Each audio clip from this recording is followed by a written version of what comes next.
Hello မင်္ဂလာပါခုကတော့ဆိုတော့ဒီ fresher welcome ရဲ့ night party ရှိတာပေါ့နော်အခုကတော့ည10:00 နာရီပါ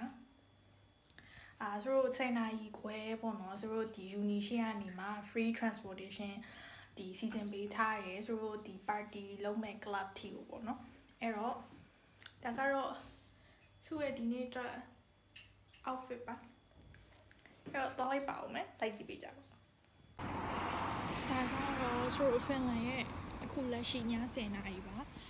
ဆိုတော့အရင်နွေရာသီအလဲပေါ့နော်မစ်ဆမ်မာတော့ကလို့တော့မလင်းတော့ပါဘူး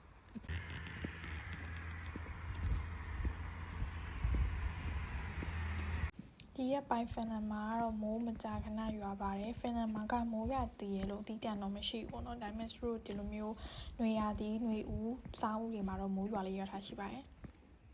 ဒီည lighting ကောင်းလိုက်တာဖြူစွတ်နေတာတကယ်မှကြာအခုကတော့သွားမဲ့ကားပေါ်ရောက်ပါပြီဆိုတော့ဒီမြို့မှာကဘတ်ကနောက်ကျရတဲ့အထိမရှိဘူးဆိုတော့အသွားရောအပြန်ကိုဘတ်ကစီစဉ်ပေးပါတယ်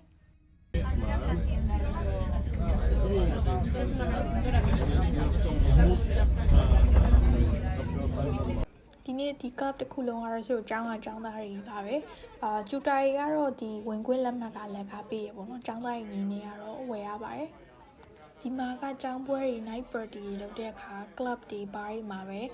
10:00 နာရီလောက်ကနေမနက်4:00 နာရီထိလုပ်ကြပါတယ်ဒီမှာတက္ကသိုလ်တက်တဲ့သူတွေတော်တော်များများ session တွေပြည့်ပြီးသားကျောင်းသားတွေဖြစ်တဲ့အတွက်ကြောင့်မို့ဒါမျိုးတွေကပြဿနာမရှိဘူးပေါ့နော်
မနက်7:00 နာရီခွဲပြီးတော့အဲ့တော့ပြန်ပါတော့မယ်။နောက်ပြန်ဆိုမနက်အစောကြီးတန်းလေးရှိရဲဆောင်းပွဲလေးရှိရဲပေါ့နော်အဲ့ဒါကြောင့်။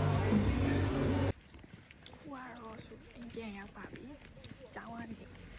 ဘတ်ကားစီစဉ်ပေးရပေါ့နော်။ဆိုတော့အဲ့ဒီဘတ်ကားနဲ့ပဲပြန်လာတာပါ။ဆိုတော့ဒီမျိုးမှာကြတော့ညဘက်ဆိုဘတ်ကားလုံးဝမရှိတော့ဘူးပေါ့နော်။ဆူရဲ့ဒီနေ့တနေ့တာကတော့မနက်6:00 နာရီကနေကျူတာစားလောက်တာကနေပြီးတော့ဒီနေ့ညနေ party ထိဆိုလို့ရှိရင်တော့မနက်3:00 နာရီထိုးသွားပါပြီအားလုံးပဲစုနဲ့တူလိုက်ကြည့်ပေးကြတဲ့အတွက်ကျေးဇူးတင်ပါတယ်